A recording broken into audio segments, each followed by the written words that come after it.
আজকের যুগে তো সব তো নিউক্লিয়ার ফ্যামিলি, তারা এই যে রিলেশনশিপটা গ্র্যাজুয়ালি দিনে দিনে কমে যাচ্ছে, সেটা আমরা চেষ্টা করছি যাতে আমরা এই সংরক্ষণের থ্রু ব্যাপারটাকে পাবলিক অ্যাওয়ারনেস করতে পারি।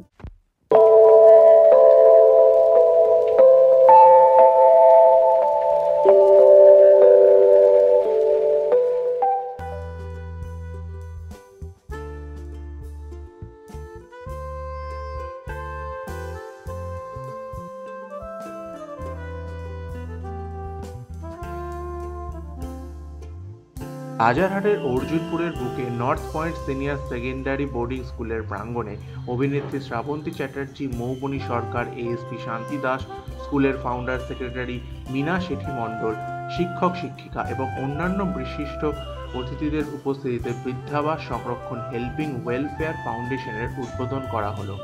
এর পাশাপাশি প্রবীণদের জন্য একটি মেডিকেল ইউনিটেরও উদ্বোধন করা হয়।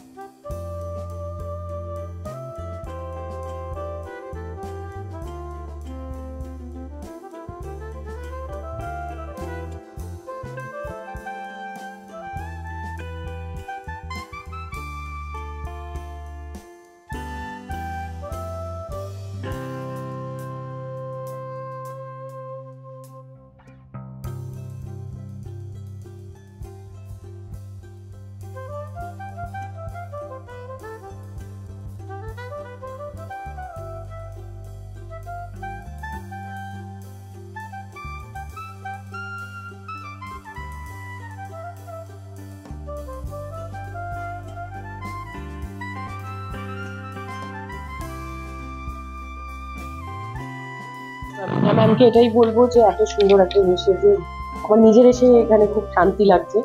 আর মানে বৃদ্ধাশ্রম একদম টিপিক্যাল বৃদ্ধাশ্রম নয়, আর এখানে সবাই ভালোভাবে থাকতে পারবে, সব রকম ফেসিলিটিস আসে। আর সেখানে যে আমি আসতে পেরেছি তার জন্য অসংখ্য ধন্যবাদ সৌভিককে, আমাদের যে মেন মানে captain of the ship Meena ma'am, তার আহ্বানে আমি এসেছি। খুব খুব ভালো, মানে অসাধারণ ইনিশিয়েটিভ। একটু আগে মিনাদিকে শুনছিলাম যে এখানে বয়স্করা থাকবেন, তার সাথে বাচ্চারা আছে, বাচ্চারা যেখানে এখানে স্কুল একটা এখানে সবাই আয়োজন থাকে, তাদের সঙ্গে মানে একসঙ্গে মানে বাচ্চারা তাদের মনে হবে তারা নিজেদের বাড়িতেই আছে, কিন্তু একটা বড়, আমরা ছোটবেলায় যেমন জয়েন্ট ফ্যামিলিতে থাকতাম না, এটা হচ্ছে তাই, মানে সবাই জয়েন্ট ফ্যামিলিতে একসাথে সবাই মিলে থাকছে।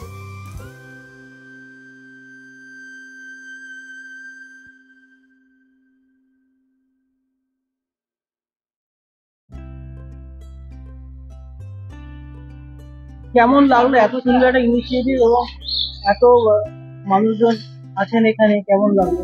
আসলে সপরিবারে যদি গুছিয়ে সিনিয়র সিটিজেন্সরা তাদের জীবনের শেষ অংশটা এনজয় করে সময়টা কাটাতে পারেন, তার থেকে বেটার বড় জিনিস কিছু হতে পারে না। আর এই যে মিনাদি এত সুন্দর একটা অ্যারেঞ্জমেন্ট করেছেন সিনিয়র সিটিজেন্সদের জন্য, যেখানে তারা সপরিবারে থাকার মতো যে পরিবেশটা সেটা পাচ্ছেন, তার সাথে doctors facility, gym, swimming pool সবই রয়েছে, সুতরাং তারা খুব যত্নে থাকবেন।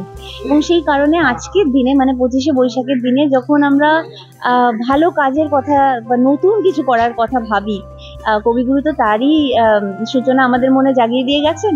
তো এই দিনে এই শুভ কাজ হচ্ছে, আমার দারুণ লাগছে। আর আমি চাইবো যে সংরক্ষণ অনেক দিন এই শুভ কাজ চালিয়ে যাবে।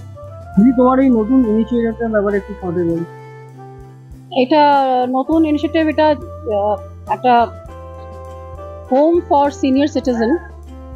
সবাই বলে এটা ওল্ড এজ হোম, কিন্তু আমি একটু ডিফারেন্ট টার্ম দিলাম, হোম ফর সিনিয়র সিটিজেন, যেখানে যারা আসবেন সিনিয়র সিটিজেন্সরা তাদেরকে একটা বাড়ির পুরো হোমলি অ্যাটমসফিয়ার দেব। আর আজকেই তো জাস্ট আমাদের শ্রাবন্তী দিয়ে এসে উনি এটা উদ্বোধন করলেন, আর খুব ভালো লাগলো ওনার আসাতে। আর এটা আজকে থেকে জাস্ট যেটা ওপেন করছি, এবার কালকে থেকে আমাদের পুরো ওয়ার্কিংটা শুরু হবে। আর টোটাল যা ফ্যাসিলিটিস একটা ফ্যামিলিতে মা বাবা কিংবা গ্র্যান্ড পেরেন্টস পাওয়া উচিত, সেটা কিন্তু আমরা সবই দেব। মেডিকেল ফ্যাসিলিটি আছে, আমাদের ফুডিং, স্টেইং, সবচেয়ে মেন হচ্ছে যেটা ওনারা পাবেন একটা হচ্ছে পরিবার। আমাদের বোর্ডিংয়ে বাচ্চারা থাকে, সেই বাচ্চাদের সাথে কিন্তু তারাও থাকবেন, তারা কিন্তু নাতি নাতনি পাবেন। আর নাতি নাতনি যারা আছেন, যারা আমাদের স্টুডেন্টস, তারা কিন্তু গ্র্যান্ড পেরেন্টস পাবে। আজকের যুগে তো সব তো নিউক্লিয়ার ফ্যামিলি, তারা এই যে রিলেশনশিপটা গ্র্যাজুয়ালি দিনে দিনে কমে যাচ্ছে, সেটা আমরা চেষ্টা করছি যাতে আমরা এই সংরক্ষণের থ্রু ব্যাপারটাকে পাবলিক অ্যাওয়ারনেস করতে পারি। আর সংরক্ষণ নাম দিয়ে তোমার একটা ছবিও আসছে আর কি, সেটা ব্যাপারে যদি একটু বলো। হ্যাঁ, আর ঠিক এইটাই মাথায় রেখে আমাদের ডাইরেক্টর হচ্ছে সৌভিক দে, সে আমার সঙ্গে অনেকগুলো ফিল্মস করেছে, কিন্তু এটা মাথায় রেখে একটা ঠিক এই হোম ফর সিনিয়র সিটিজেন এর একটা শর্ট ফিল্ম বানিয়েছি। এটা আগামীকাল আমরা এটা রিলিজ করছি, আজকে তার ট্রেলার লঞ্চ। কাস্টিং এর মধ্যে আছেন আমাদের জারিনা বাহাক, পূর্ণেন্দু, অমিত সেঠি আর অনেকে আছে।